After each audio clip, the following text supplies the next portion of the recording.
fair. No soul in the village could say when the circus showed up upon the village's barren outskirts. Yet one certainty remained. They had arrived with the mist. Heavy wagons with black hoods, some shambolic dwellings on wheels with shingled roofs, and smoking chimneys were drawn by great, grotesque beasts that panted beneath the crushing weight of their labor. No one dared speak a word when, under a heavy rain, the newcomers unloaded their tents, their rattling contraptions, animal cages, fairground amusements, trinkets, and the great mysterious black crates resembling some upright coffins. No one intervened when they stretched the multicolored yet grime-stained canvas of the great tent, nor when they raised it with long stakes and fastened it with ropes, breaking at once into frenzied dancing and howling, as if a horde of devlins had descended to announce the world's end. When night fell, green flames were glimpsed flickering through the mist, shifting with unnatural haste, as though borne from unseen beaks by phantom birds.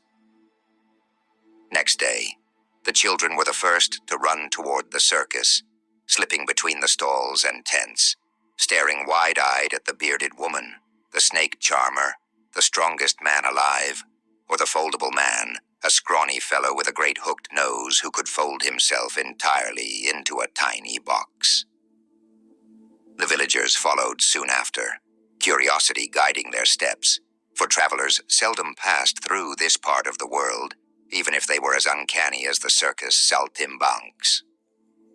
All were left dumbstruck as they entered the great tent, above which, painted in ornate letters, stood the inscription, "Rambling Fair, Circus of the Occult."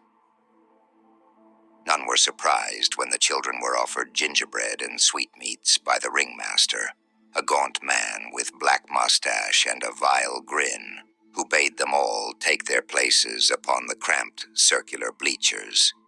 Nor were they startled when in the second act, a faceless jester emerged, gesticulating senselessly beside the ear of a delighted gentleman, stealing its face to replace his.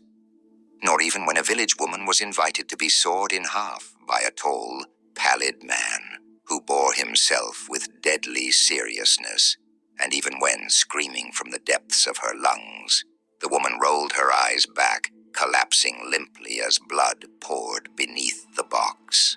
They laughed and cheered merrily, even when a gentleman's head vanished after being placed within the maw of a green beast that resembled a lion without truly being one, and when clownish orderlies hurried the twitching body backstage. Then when the blindfolded knife-thrower selected the fairest girl in the audience, all held their breath, giggling as she was bound to a spinning wheel, while the man struck every knife into her, and never into the wood. Nor even when, the next day, beneath the great canopy, a sepulchral silence fell, while 4 filthy clowns beat a poor lad senseless to the ground. And yet, no one found it strange when men and women who entered the fortune-teller's tent emerged ghastly pale, with faces twisted in horror, as though given the foulest tidings, or as though by some unholy means their very blood had been drained to none. To the frantic applause of the crowd, now composed of the entire village, the ringmaster summoned to the stage a tall, slender figure, garbed in black, resembling a chronically ill man, utterly void of expression, presenting him as the magician. Alone and motionless beneath the sickly tallow light of the lanterns, he swept aside his long cloak, revealing a dark, elongated wand carved, it seemed, from some blackened animal bone, which he gripped with unnatural rigidity, indicating for various members of the audience to approach. At his gesture, no one wished to rise, for his presence stirred a profound dread and revulsion. Yet the magician insisted, fixing each chosen soul with a deep, penetrating stare, approaching them with a face as ghastly as a funerary mask. last.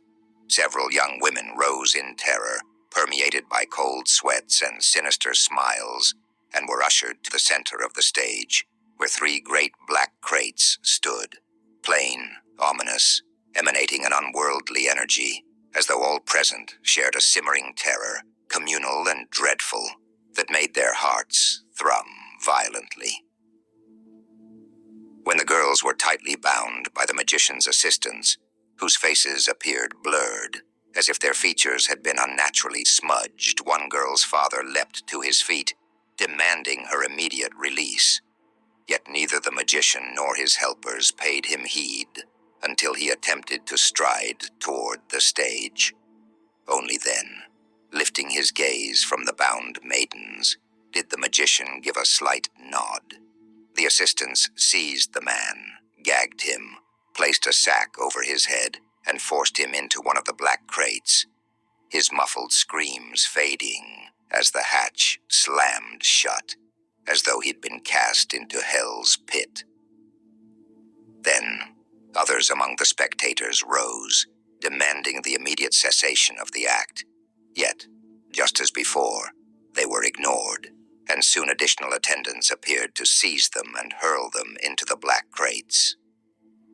Before a hall, now half emptied of its audience, the magician continued his performance, silent, deliberate, unhurried, savoring each sardonic motion, subjecting remaining witnesses to infernal torments, while ordering the young women into the coffers.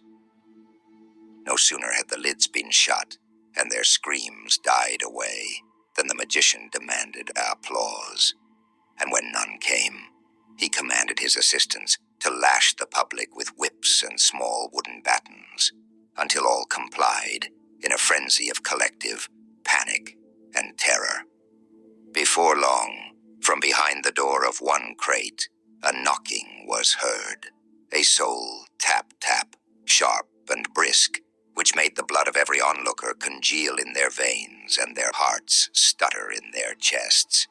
Feigning surprise, the magician gestured animatedly, as though drawing everyone's attention to the sound, placing his ear against each door in turn, only to shrug afterwards, suggesting he had no notion of who or what was knocking. Then, with a gesture of somber amusement, he turned to the audience, cupping a hand to his ear as though awaiting their suggestions. But when no one answered, the bizarre figure lost his patience. He lunged into the first row, snatching a small girl from her mother's horrified arms. The woman instantly restrained by the attendants and dragged the child toward the crates, indicating she should open them. Neither her sobs nor her terror-stricken screams moved him. On the contrary, emboldened, he pulled more children and elderly folk from the crowd, forcing them to open the doors.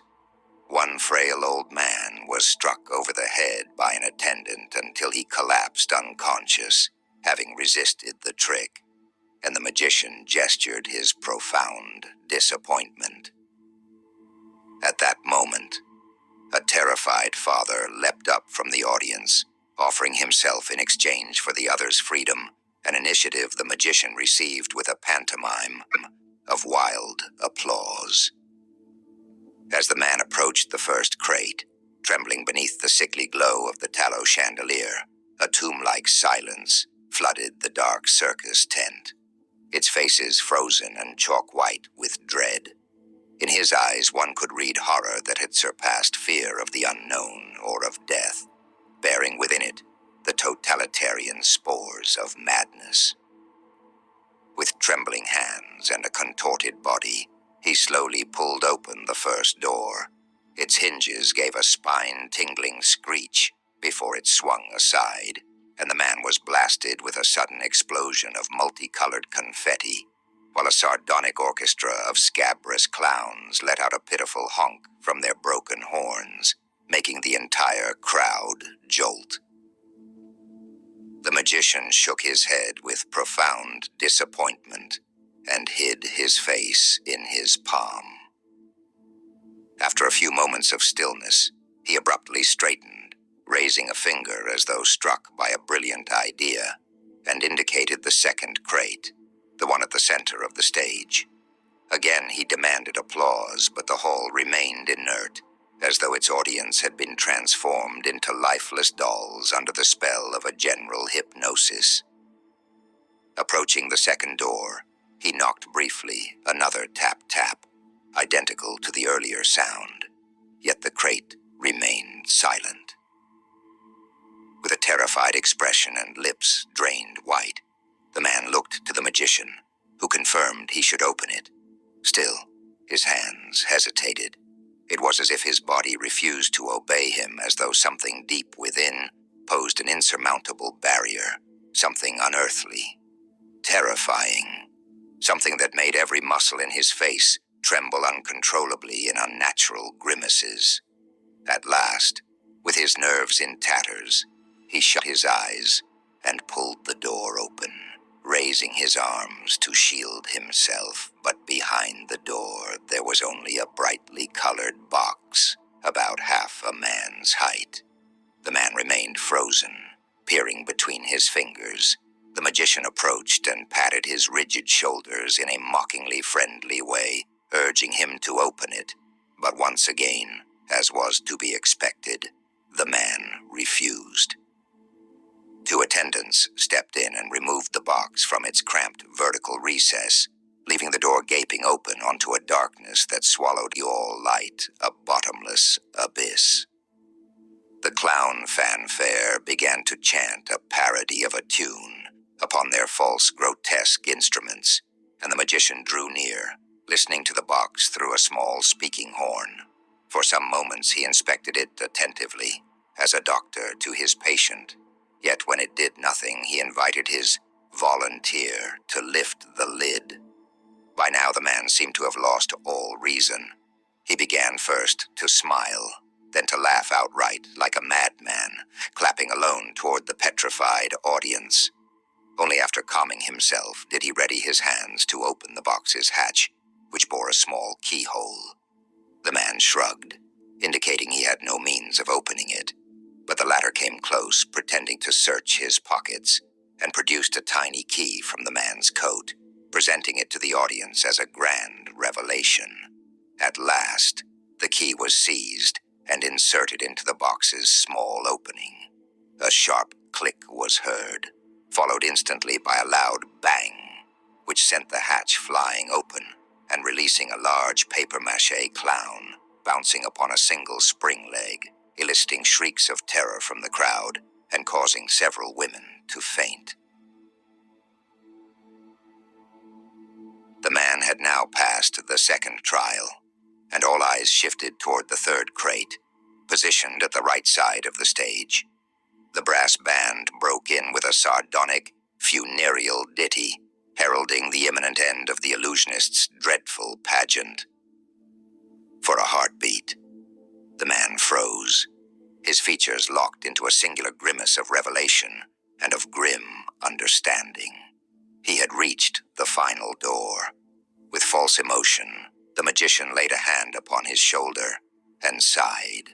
Then he retrieved his wand and stepped toward the box, tall and black, stripped of all detail, upon which he tapped twice once more. A stray current made the heavy chandelier sway, casting flickering shards of light across the man's petrified face, while the tallow flames shivered as though seized by delirium. It was the supreme moment of truth. What lay behind that door possessed consciousness, something that made the chandelier tremble and the box creak softly, as though the wood itself strained under the pressure of whatever stirred within. A force yearning to break free, to erupt, to claim. Without waiting for the man to open it, the magician flicked his wand sharply several times, and from its tip a choking plume of smoke began to spill as it coiled around the black container, smothering the heart of the stage and swallowing the last frail glow of the solitary chandelier. And then a mad laughter erupted throughout the tent, laughter not born of mortal throats, but of otherworldly, contorted in ghastly rictuses, bubbling and hammering against the eardrums of all present.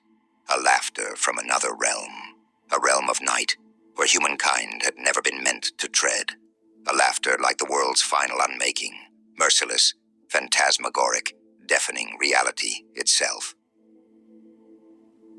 When at last the smoke rose in slow, shrouded veils, the place stood empty. No spectators, no magician, no black boxes, no stage, no circus tent, no performers' bright canopies, or their burden beasts, not a trace of any living soul. Only the barren field remained, cursed, cold, the very ground where the circus had laid its demonic eggs only days before. The village nearby was deserted as well, save for a single man trembling like a reed in a hollowed house, whose doors swung wide, creaking in the wind. In his eyes, a frozen stare. In his hands, a straw puppet. Far from that forsaken place, in a covered wagon rolling along a lonely road, a plump, oligophrenic man jolted awake from a dream.